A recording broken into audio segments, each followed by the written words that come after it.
Hello, and welcome to this special Lowy Institute panel for International Women's Day on the war in Ukraine. I'm Natasha Kassam, Director of the Institute's Public Opinion and Foreign Policy Program. I'd like to begin by acknowledging the traditional owners of the land on which the Institute stands, the Gadigal of the Eora Nation, as well as the traditional owners of country throughout Australia. I'd like to pay my respects to their elders past and present. The world has been transfixed on the war in Ukraine, from the brutal invasion by Russia to the heroic resistance of the Ukrainian people. This war, a tragedy in so many ways, brings together many of the most worrying trends and looming concerns in 2022. We've seen the targeting of civilians, the potential for nuclear escalation, the use of economic sanctions as a theatre of war. The rapid pace of events are hard to keep up with. Ceasefires have held for mere hours, nuclear reactors have been shelled, and international reactions have changed by the day, partially as a result of a mass outcry in international public opinion. To unpack some of these dynamics to date and where to from here, I am pleased to introduce this special panel. We have Dr. Olga Oleinikova, a senior lecturer and director of the Social Impact Technologies and Democracy Research Hub in the School of Communication at the University of Technology, Sydney. She is named among Forbes's top 40 global Ukrainians, Forbes's 30 under 30 in Asia, and researches diaspora and democracy in Ukraine. Zoya Sheftalovich is a contributing editor and reporter at Politico and the editor of their Brussels and London Playbooks. She was previously a technology reporter in Brussels and has also worked as an investigative journalist in Australia. She has written about her experiences growing up in Ukraine through the Chernobyl disaster and has been covering the crisis in Ukraine on what seems to be a 24-hour basis. Dr. Maria Repnikova is an assistant professor in global communication at Georgia State University. She is the author of 2 books, Chinese Media Politics and Chinese Soft Power, both with Cambridge University Press. Her research looks at the role of media and governance in authoritarian states, with a focus on China and Russia.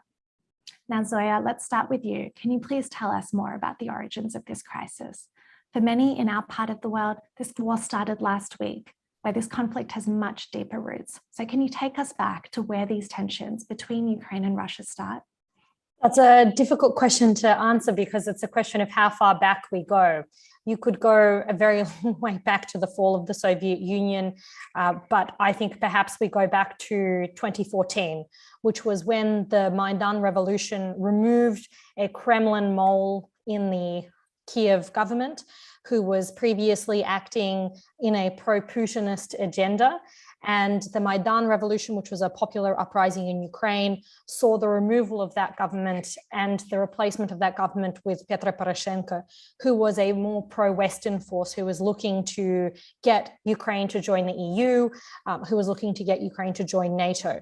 And at that point, for President Vladimir Putin of Russia, that was a quite unacceptable move from Ukraine, where he felt his influence would be diluted and where he felt that his grip on power in Russia also would be diluted.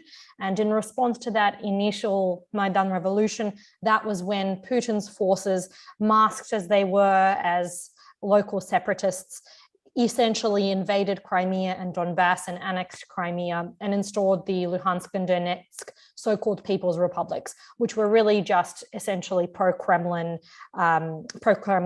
separatists who were looking to rejoin with the essentially what was the former USSR. In response to that, there was, at the time, the West did not react in the same way that they have reacted now. Essentially, in response to that, the sanctions were minor, the reaction was minor, and that would have emboldened Putin to come back and finish the job later. Then when we fast forward to 2019 and the election of the current Ukrainian president, Volodymyr Zelensky, who is Jewish, who is pro-Western, who ran on an anti-corruption platform, and who has, in the period since his election, cracked down on Kremlin influence further in Ukraine, and who has essentially attempted to get rid of some of those Putin cronies and Putin puppets from his government and from the Ukrainian parliament. in response to that, Putin has essentially been watching that unfold and has been essentially poised to act. And I think probably the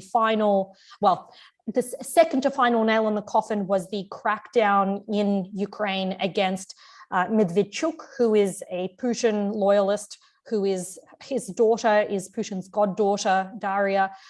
When Zelensky started a crackdown on Medvedchuk, when he started to investigate him for corruption and for profiteering off of the invasion of Crimea, and when he banned his pro-Russian TV channels, that was probably a really key moment. And then, of course, we had the Afghanistan withdrawal that the US and the West did in 2021, which would have emboldened Putin greatly, because what he saw there was an abdication of responsibility from the West and the Taliban rolling back into Afghanistan and being welcomed with open arms. So that, to me, those are probably the key moments that have led us to this hot war in Ukraine.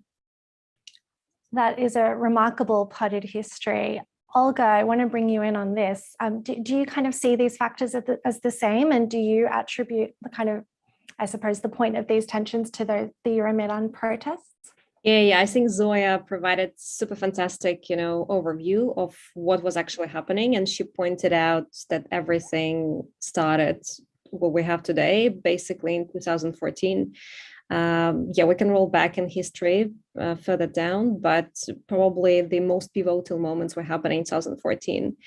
I also agree that definitely with all the facts, and probably I think maybe there'll be a different reaction of Ukrainian people if all this happened in 2014. If we look into exit polls, a lot of Ukrainians were against NATO at that time. Support for NATO was very small. There were more pro-Russian attitudes that were dominating based on, on the exit polls. If he would pursue this type of scenario in 2014, who knows what it will get to. Now it's a completely different story. If you look into some exit polls, but again, they're not, it's not a national referendum, but they give some indication of the attitudes. People are more, of course, pro-NATO. More than 60% want Ukraine to be part of NATO. Now, probably the rhetoric has changed in the last couple of days because Zelensky is seeing he's not getting enough support, and there's a lot of as well disappointment probably with the NATO actions in Ukraine, and we see a shift in dialogue from Zelensky's side against NATO. Is it a result as well of the peace talks that they had recently in Belarus on the border, or what exactly it's leading us to? I think we'll see in the next couple of days. But definitely, I think situation could be potentially different in 2014. Just even if we look into the national support, and maybe Kharkiv, the more pro-Russian cities would be more welcoming, because now there is full-blown resistance. Anti-Russian sentiments are everywhere, even in eastern Ukraine. So it's very hard. It's very hard to convince people to love Russia again, because it's how you would do that after all of this. And I don't know, it's a very risky adventure for Putin to do it now. Maybe he did not estimate that this type of risks, that things will happen like that. And Ukraine is definitely showing a huge, patriotism and huge, I don't know, I don't even what to find the words for it, because it's just a heroism what people are doing on the ground. And the whole mobilization of Ukrainians globally as well. Diasporas are really pushing, lobbying interests of Ukraine here. They're asking for military support. As you can see in Australia, Scott Morrison did a lot of positive statements, and they sent as well the jets into Ukraine, I think yesterday or maybe on Friday, I'm not sure. But plus there's a lot of companies that are closing down the operations in Russia, or they are trying to remove the services to Russian users. So there's a lot of mobilization as well, not just inside Ukraine, but outside. And this acts as a super global force that hopefully we can't compensate the actual NATO support or proper response from Western countries additional to sanctions, but definitely this civil mobilization, I think, does a huge work in in supporting Ukraine in this fight. And yeah, we can just project, and I think we'll discuss today what will be the future, right? How the future can look for Ukraine at this stage. Yeah, absolutely. I think we'll want to talk about that, talk about NATO and the Ukrainian public, as you say. But I want to bring in Maria at this point. One of the perhaps more surprising elements that we've seen has been protests in Russia against this war, and people facing quite significant penalties and incredible risks in that system to protest in that way. Is there a way to know how the Russian public are reacting to what has happened? Yeah, it's a tricky question because surveying public opinion in authoritarian context is always very difficult, right? We have certain numbers and public opinion surveys coming in about the reactions to the war, but there are some caveats. So the latest survey, it's the state-affiliated survey that was carried out by an agency called SOM. They found that about 60% of the surveyed support the war, but there are various caveats. So for example, the war is not described as the war, it's called military operations. So it's a much more contained, effort. So the framing of the question is already yielding certain responses, like it's kind of influencing how the response is being framed. But then also there's a generational divide, and a colleague at Exeter University, Alexei Besudnov, just analyzed this statistically. He found that actually younger people don't tend to be as supportive. And that's why we also see, I think, more younger people coming out in this protest, especially in big cities like St. Petersburg or Moscow. And some gender divide as well, which is interesting, more women against the war than men. So we see that as well. So there's some shifts, but again, it's quite difficult to capture the entirety of public opinion. The images we see from big cities don't necessarily represent the other towns and cities, and Russian propaganda is still quite forceful and arguably persuasive, especially for older generations who are watching it. Yeah, it's really hard to keep track on, but it is amazing in this moment that we are kind of seeing what is happening on the ground in Ukraine and on the ground in Russia, kind of via 24-hour social media. The war is on TikTok, so to say. Zoya, I've been reading your updates, which are, of course, a public service, and it feels like in about a week, you've gone from headlines about Ukraine slamming the inaction of the West to reporting on sanctions. As Olga just said, we've seen President Zelensky go from, being quite supportive of NATO to now perhaps being more critical of NATO. How do you think the international reaction has changed in such a quick time? And what do you think is driving that? I think the images that we're seeing out of Ukraine as this war develops and as Putin gets more and more cruel and more destructive have really galvanized people. I think part of the thing that makes this war so visceral for us in the West is that these streets look like our streets. This isn't some foreign place that you can't possibly imagine yourself in. You're seeing shops, Western shops, you're seeing people who look like they're just going about their daily business, all of a sudden having their lives entirely turned upside down.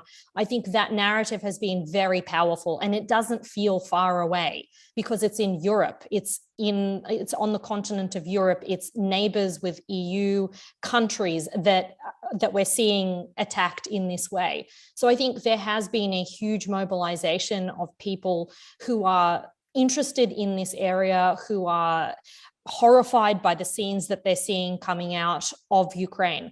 I think there's also a general feeling of, so I think in the initial stages of this attack, what I was seeing and what I myself was expecting was a swift and brutal end to this war. When I first heard Putin announce that he was going to be essentially declaring war on Ukraine, it was in the mid-afternoon in Australia. I'm the editor of London and Brussels Playbook. I was editing and just listening to things. I'm always looking on Twitter. I've got Twitter up on my screen, and I saw this, what looked to be a Putin speech, and I turned on the sound on my laptop. I usually have it off and I'm just watching. And I heard the words that Putin said, and I knew immediately that this was a declaration of war.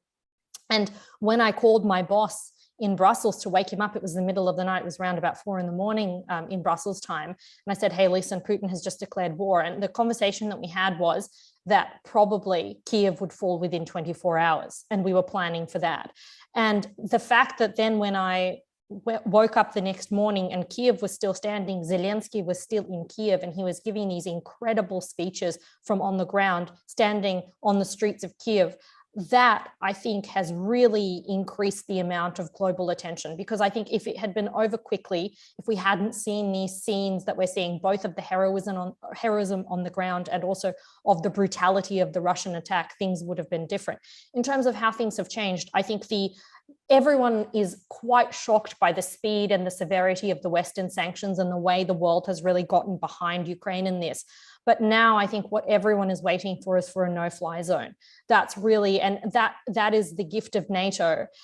I understand why it is proving so difficult. And I think a lot of people don't necessarily see, look, do I think it's the right thing to do to implement a no-fly zone? I think probably yes, because I think what people are not recognizing at the moment, what the West doesn't seem to be willing to admit, is that this is not a war of Russia versus Ukraine. This is a war of Russia versus the West, and Ukraine is a proxy of the West that Russia is using Putin is using to essentially push forward the kind of worldview that he is looking for. So my feeling is that one way or another, NATO is going to get involved, and the question is, how many people have to die before that happens?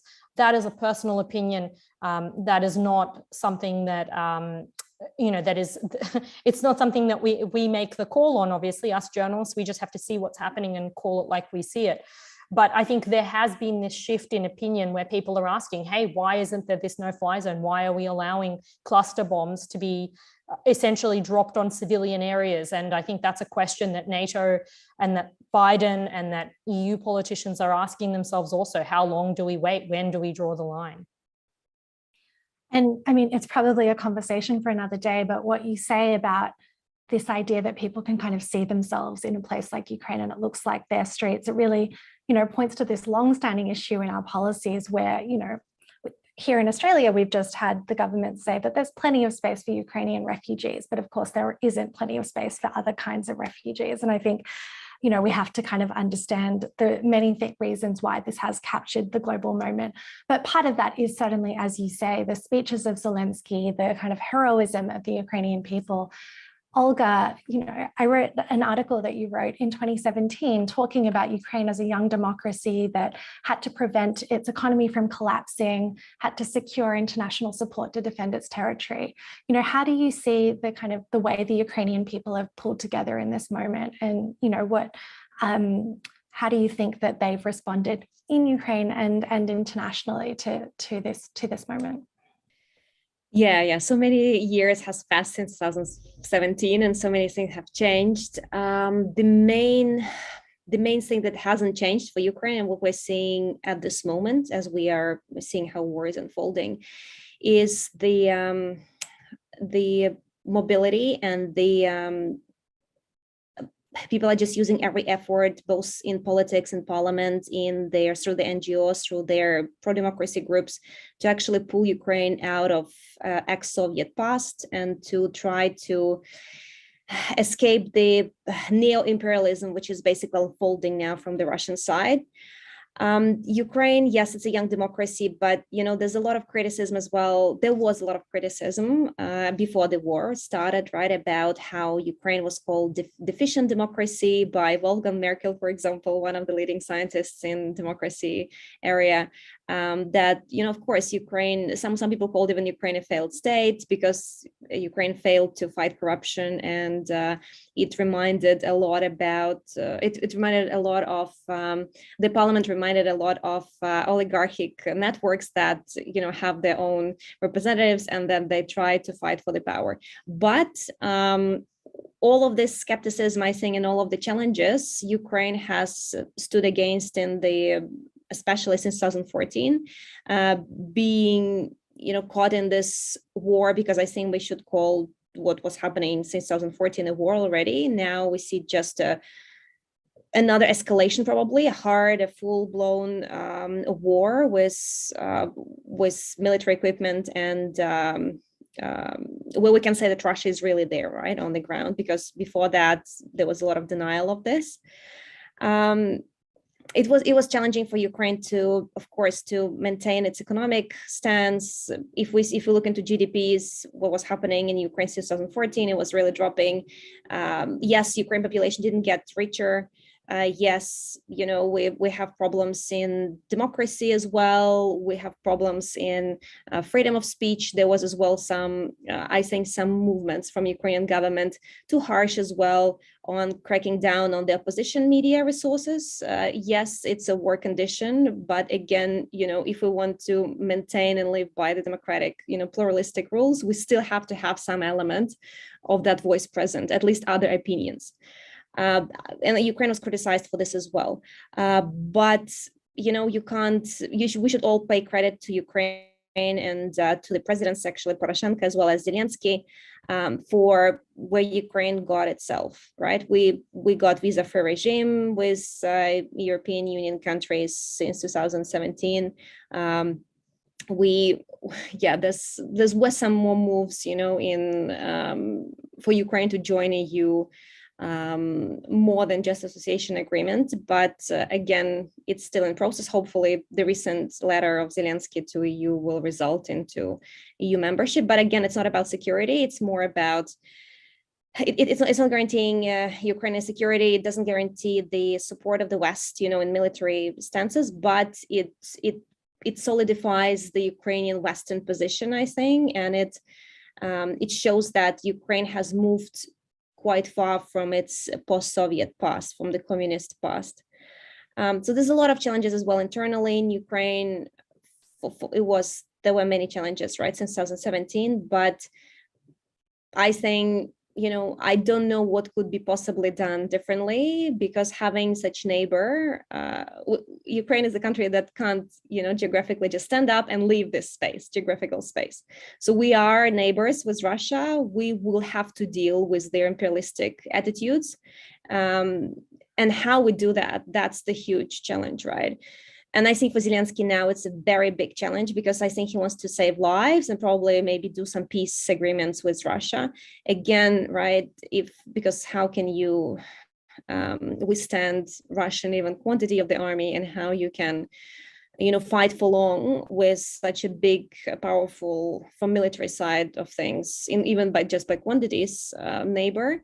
I think Zelensky has now challenges what to do to actually accept some maybe of the rules or demands, right, that Russia is posting, or it's going to be super bloody, and it's already super bloody, but are they going to fight until the last, Ukrainian, or what's the logic there, right? So it's pretty scary, and I think it's getting now scarier for me personally as well, because I start to see my friends posting on Facebook, on LinkedIn, how some of the friends are dying. And it becomes more personal, I think, than just, some headlines.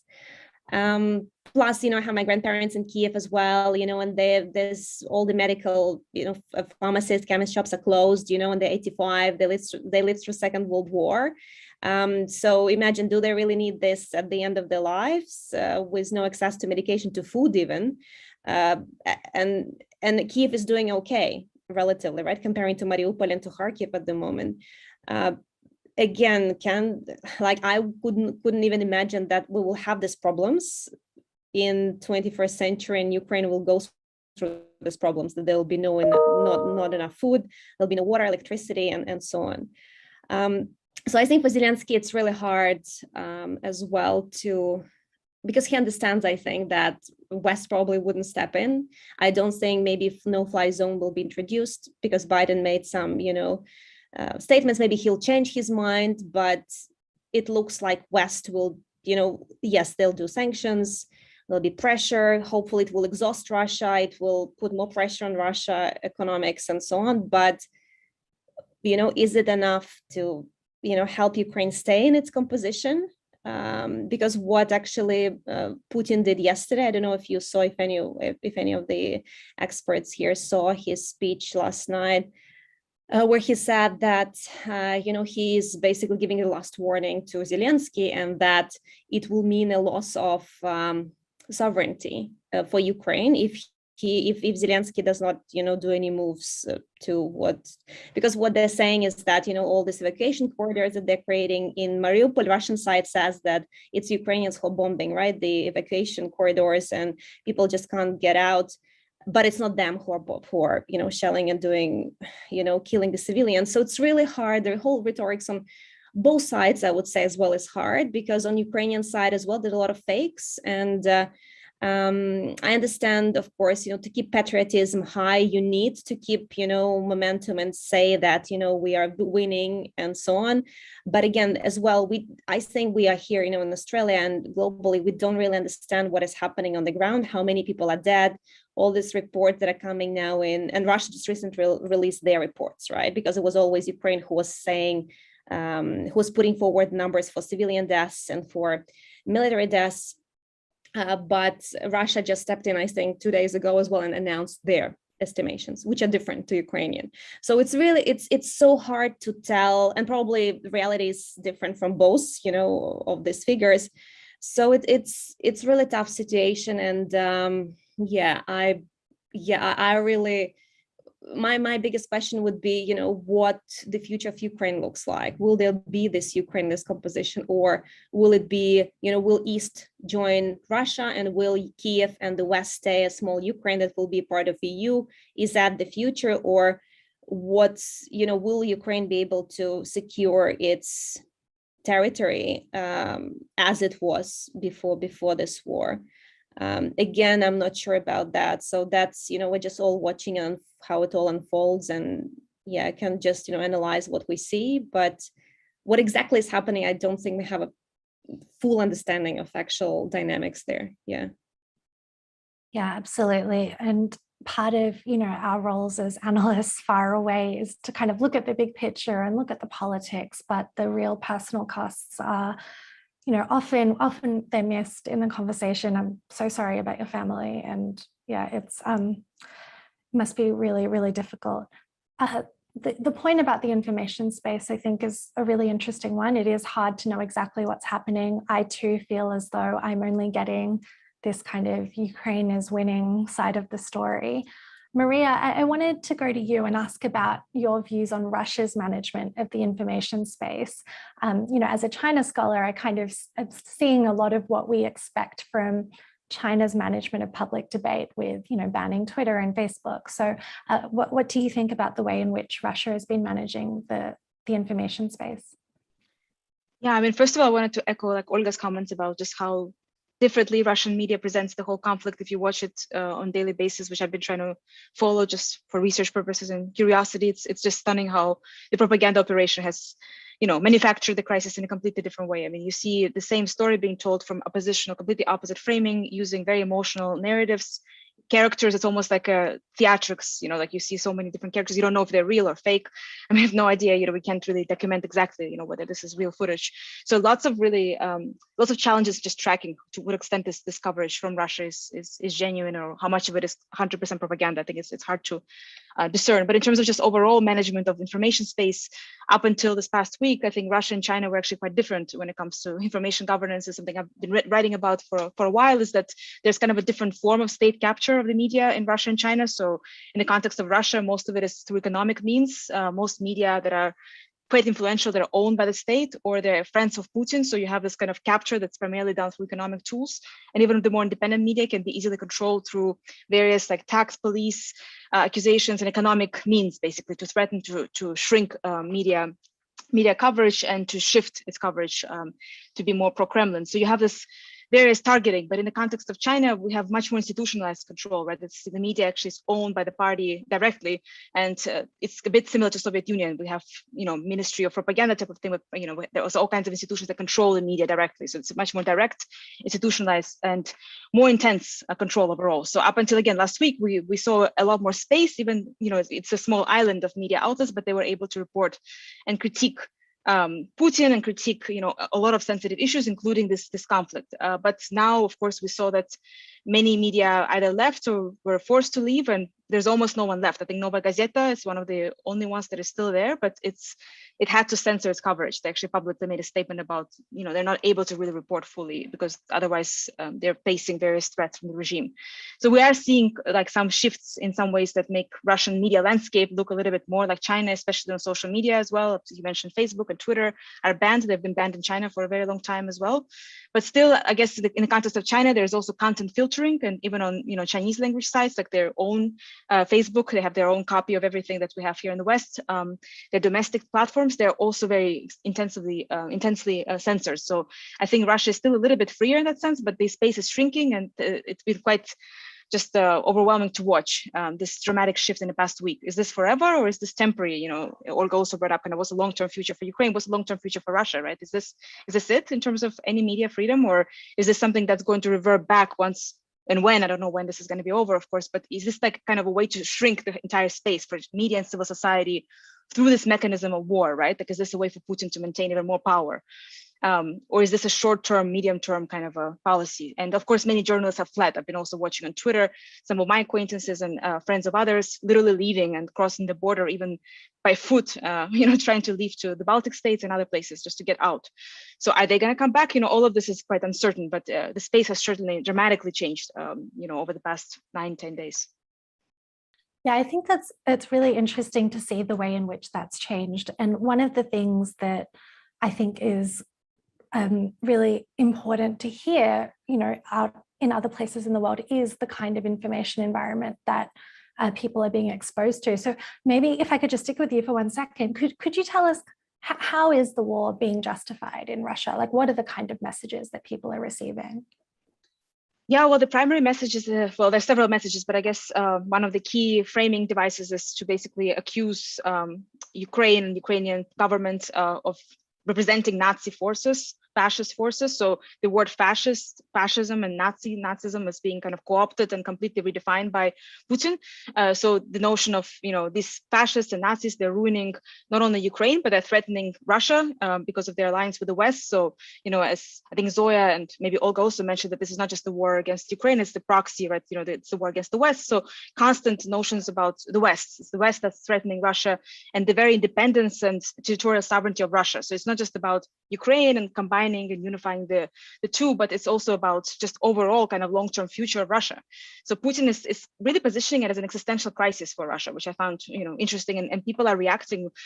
Those who believe it react very emotionally, as if Russia is under threat. Russia is the one that's being suffocated by the West, and the military threat in particular, the border, the borders, NATO putting equipment and various threatening signals, military signals coming out through Ukraine. So Ukraine is a proxy, and the way he's describing Ukrainian people is that they're either on the side of fascists and Nazis, or they're co-opted and basically they're gullible. So they've been brainwashed.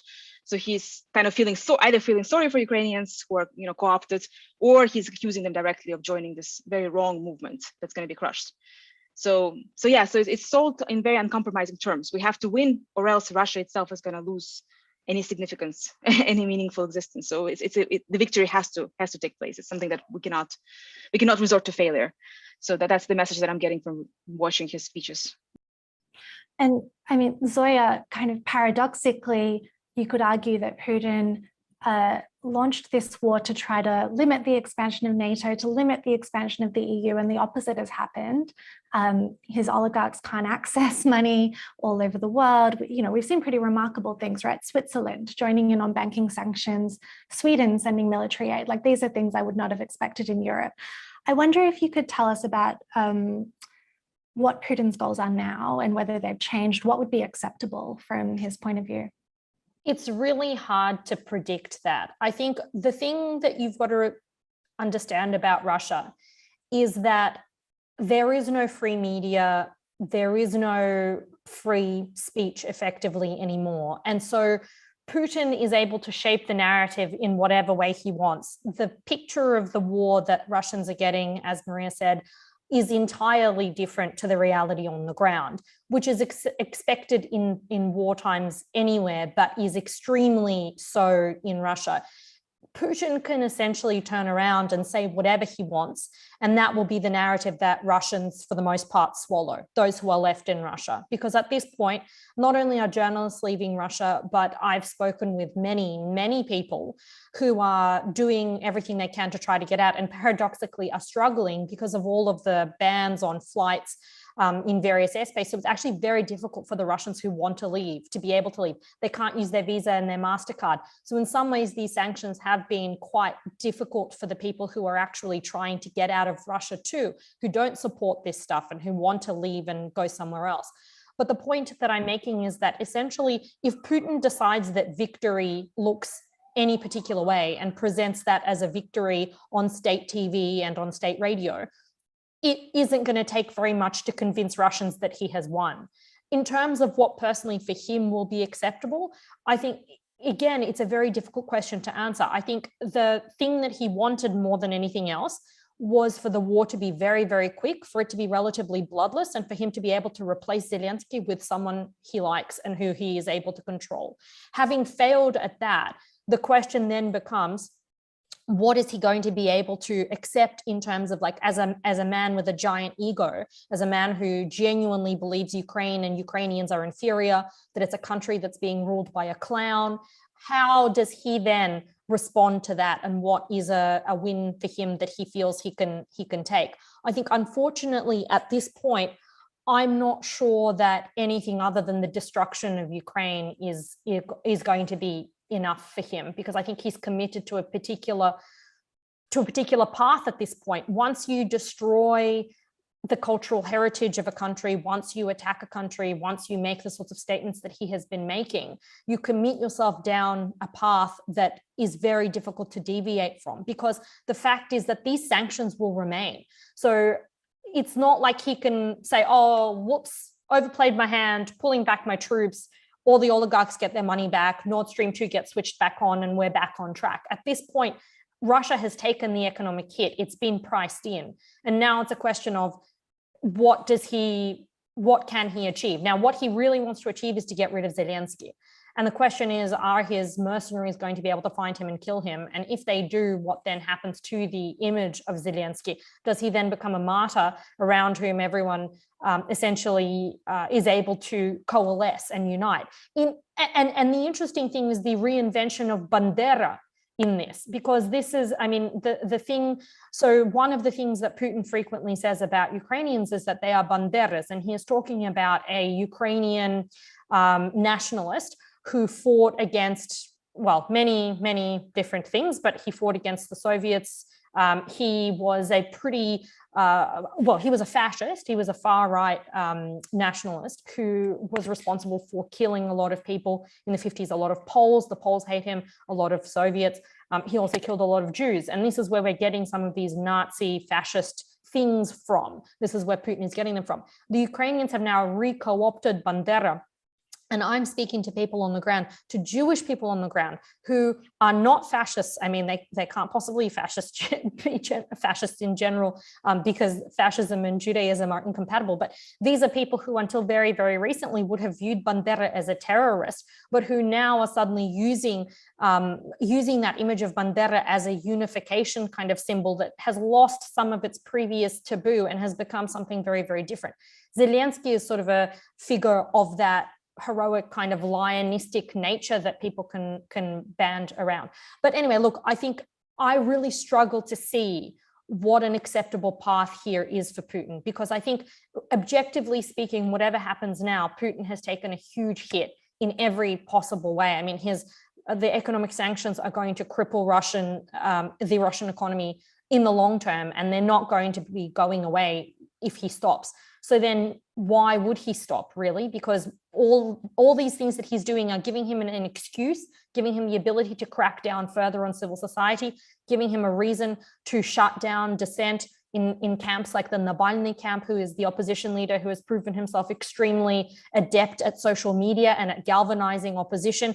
I mean, this is all kind of a gift for him in that sense, because he doesn't care about money. He has more money than, I mean, the Russian state there is no distinction between state money and Putin's money now. Everything in the state Putin can take.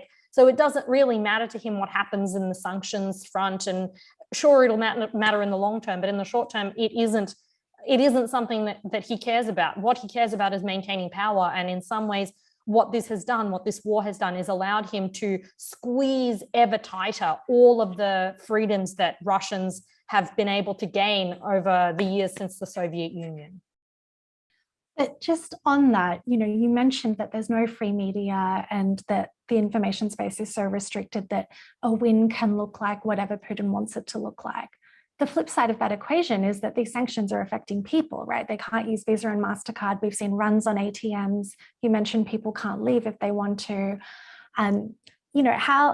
Surely that's got to be of some concern, where even if people are seeing and hearing things on the news, their everyday lives are being so dramatically affected by sanctions.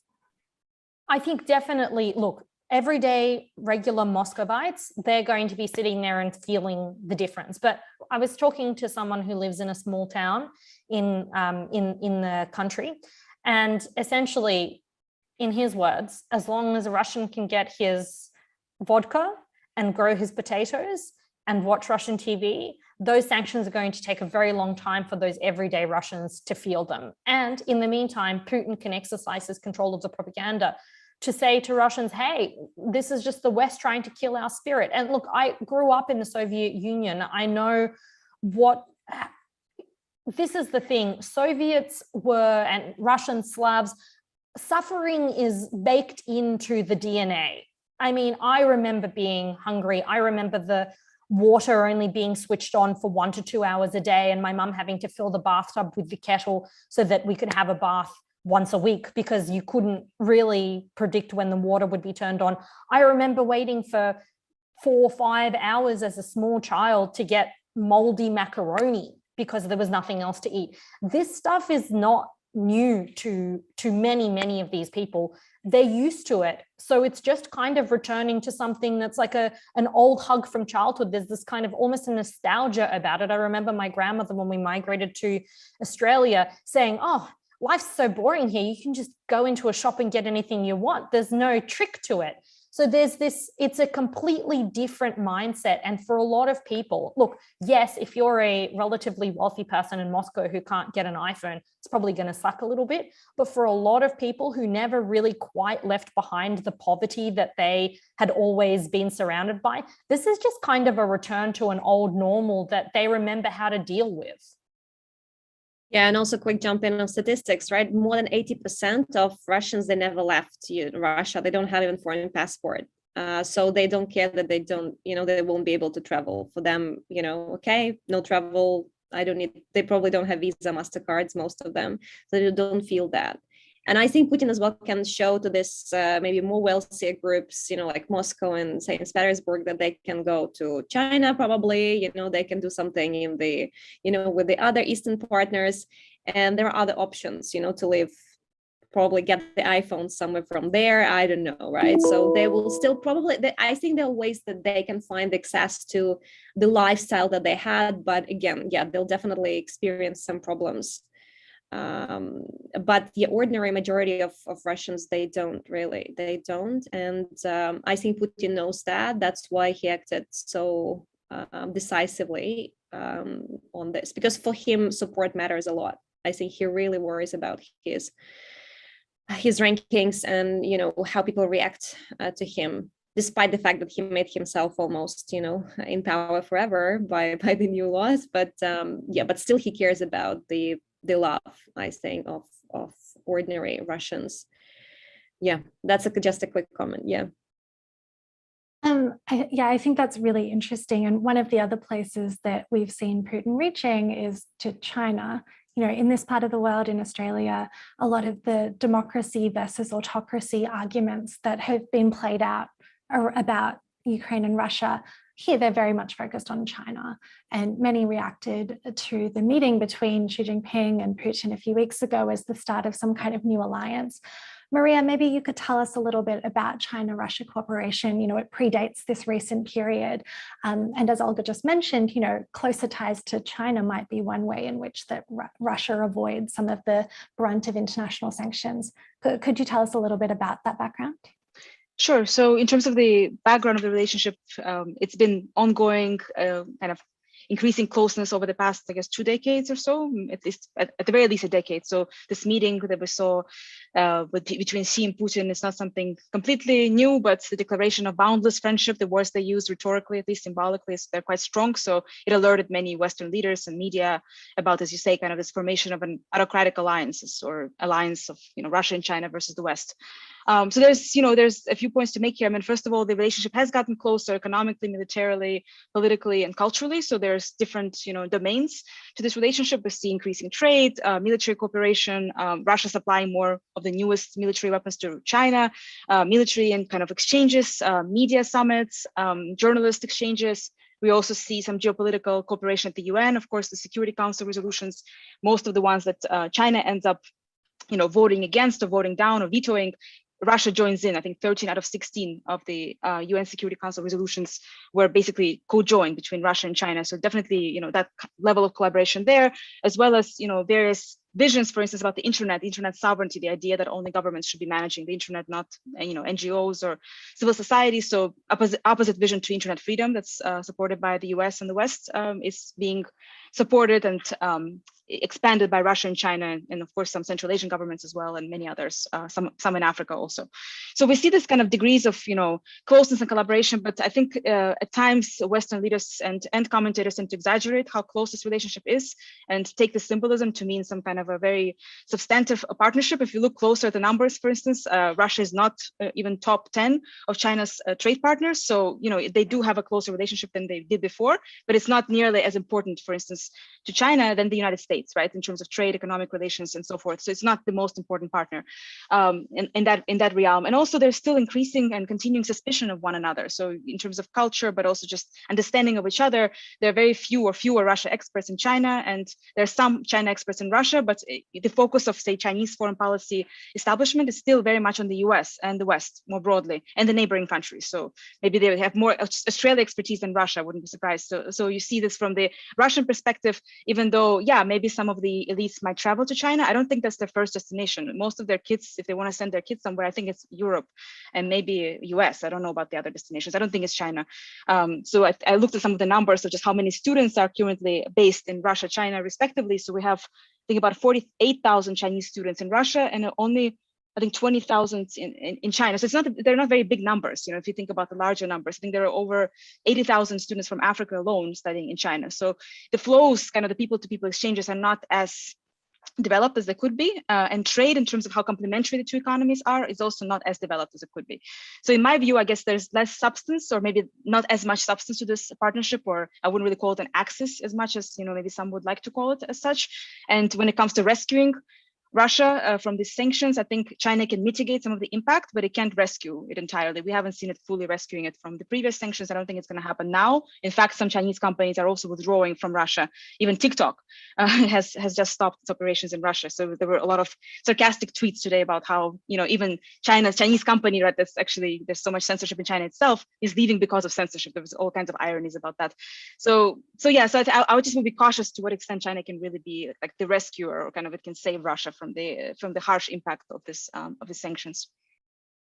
So Zoya, does China's kind of quiet support for what Russia has been doing, does that matter in Russia? Does it matter to Putin? I mean, you look, for example, at the UN General Assembly vote, and most of the world has condemned Russia's behavior, with, I think it was about 30 countries that abstained. The only big countries on that list were China and India. Does that matter for Russia? It definitely matters. It matters in several ways. Firstly, it matters because it's part of the narrative.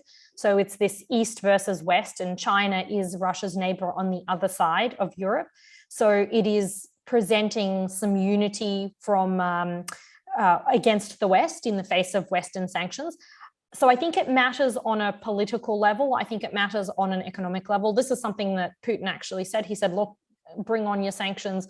We can get stuff from China. They've been looking to replace some of the manufacturing that they've been losing from China. And also they're looking to sell some of that oil and gas that they currently can't move for love nor money to China.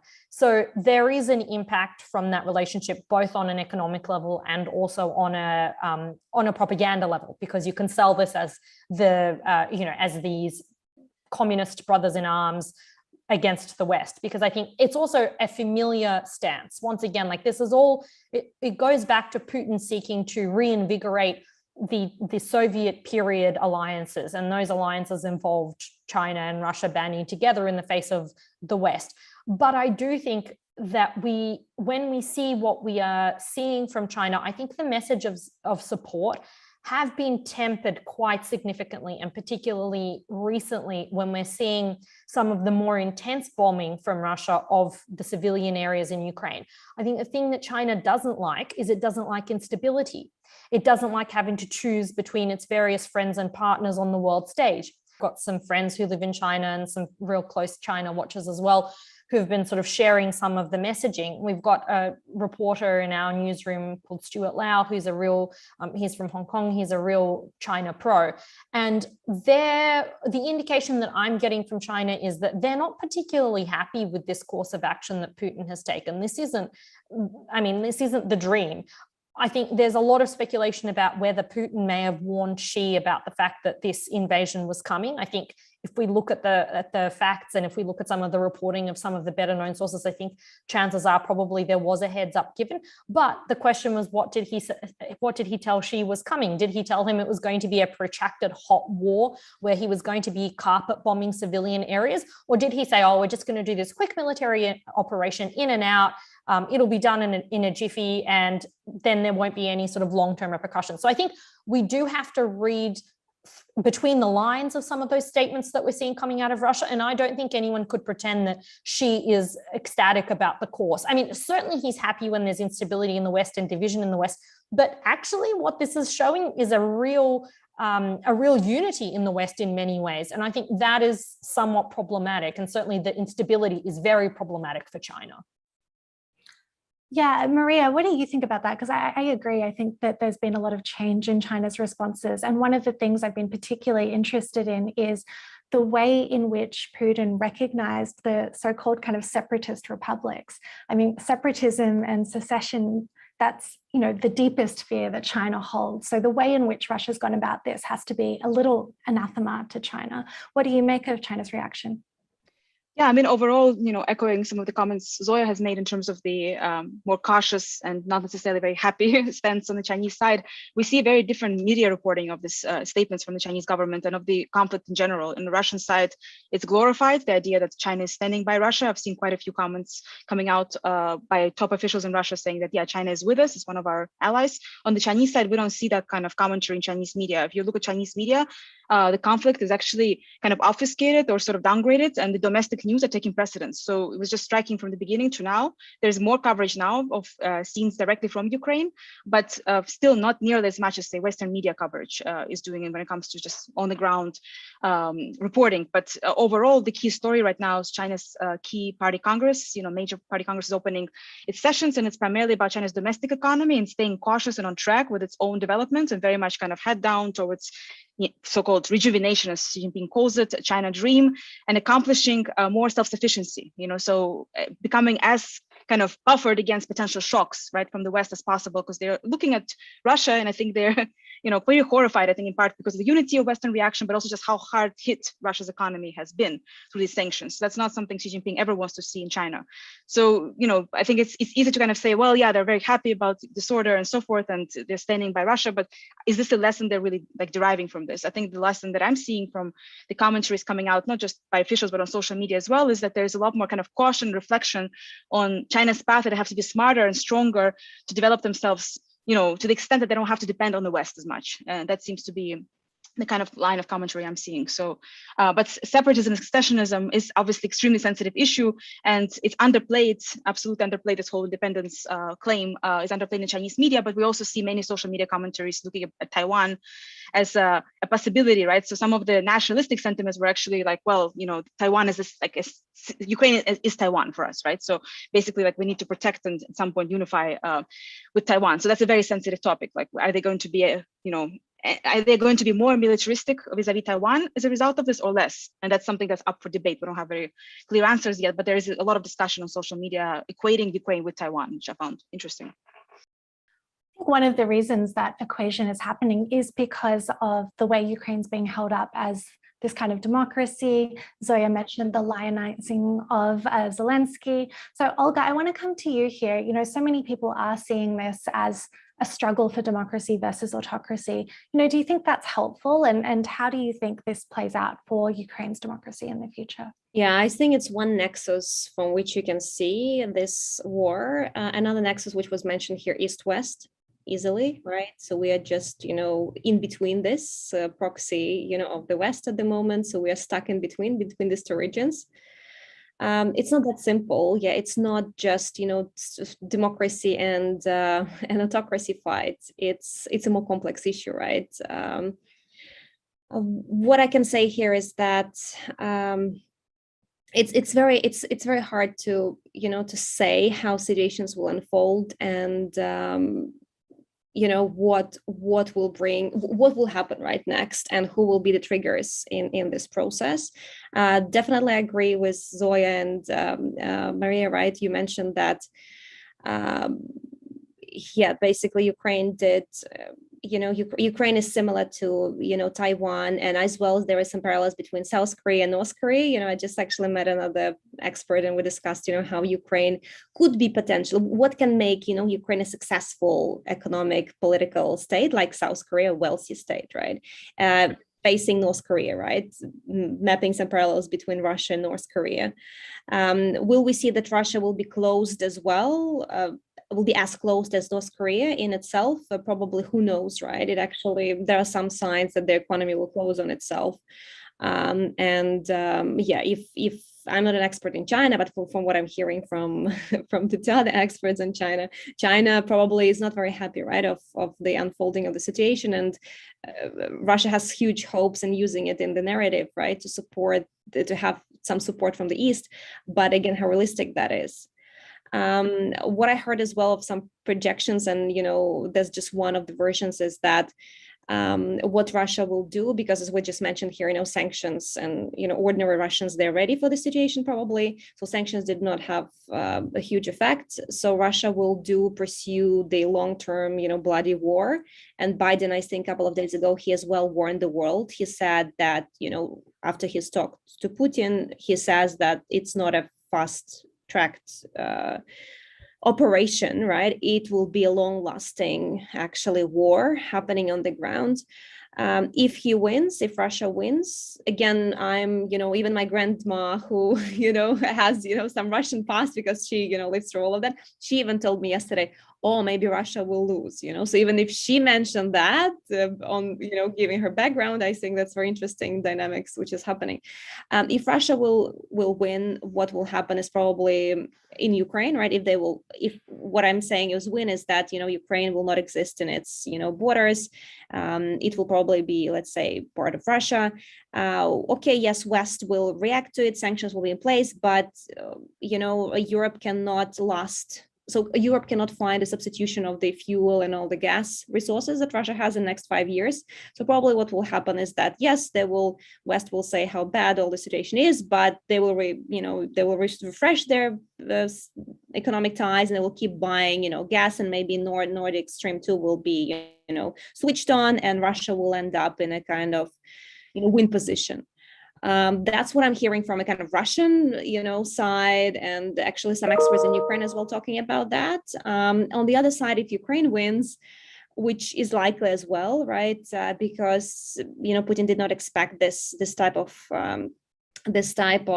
resistance from military, from as well civilians. And there's more military aid that is happening and happening now is being delivered, right, from the West to Ukraine at the moment. So there'll be more power to fight. So if Ukraine wins, that would mean huge problems for Russia in general.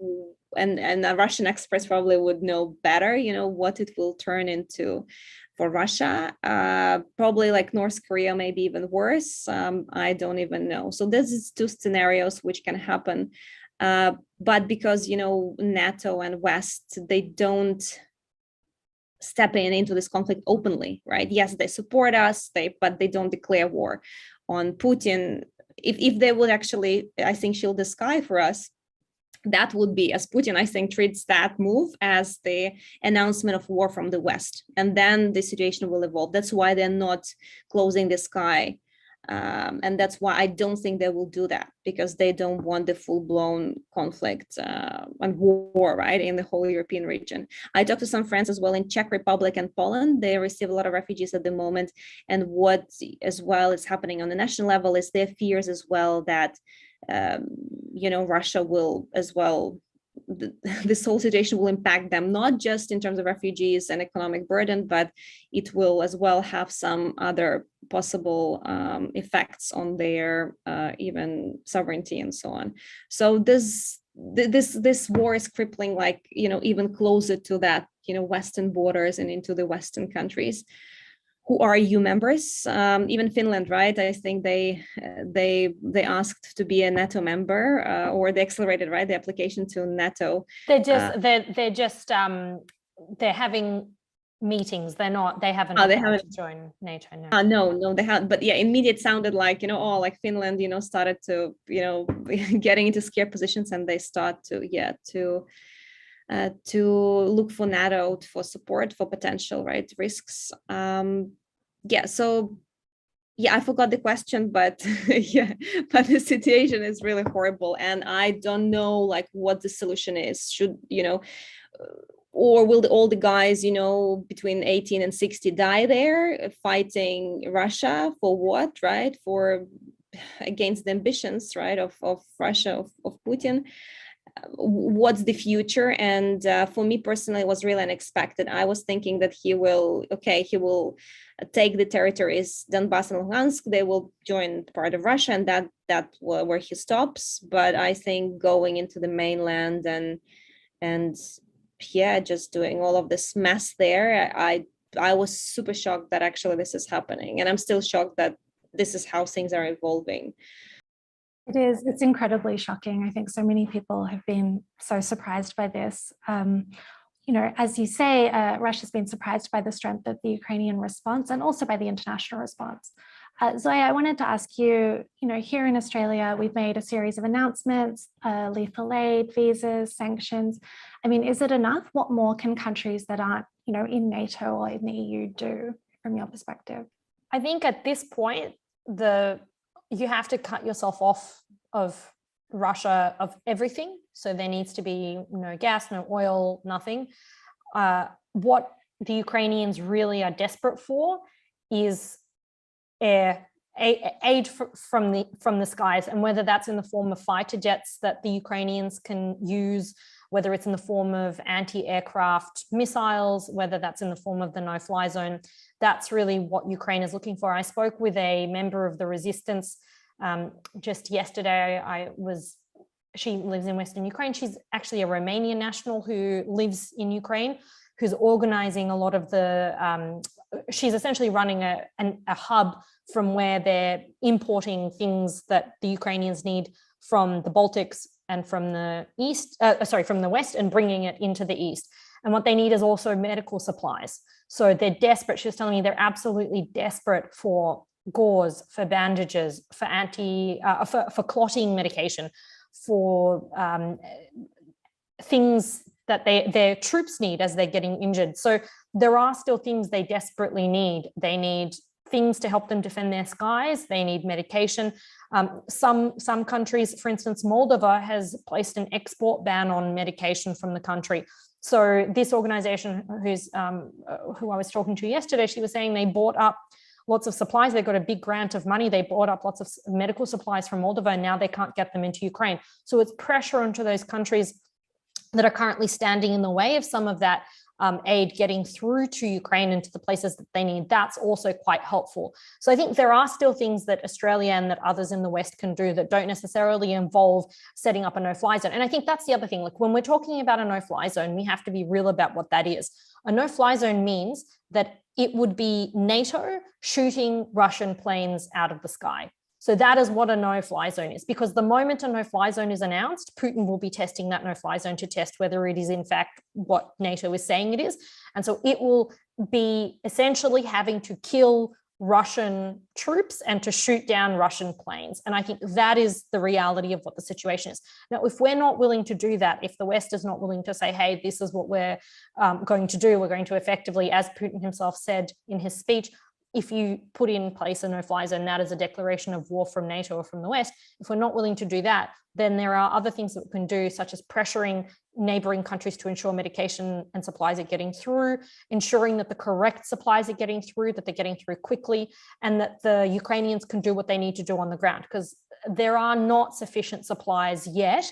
And for instance, I mean, I was talking to this woman last night and she was saying they are absolutely desperate for medical supplies now. There is so much more to do, but as you say, a no-fly zone feels just that little bit closer to an unfathomable nuclear war. It's very kind of terrifying times. You mentioned the role of some of these women. It is International Women's Day, and I feel that it's important for us to remember, war has a disproportionate effect on women and children. We've seen babies born in basements. We've seen women, driving supplies through and attacked and killed by Russian troops. We've also seen women in Ukraine take up arms and join the civilian resistance, members of parliament.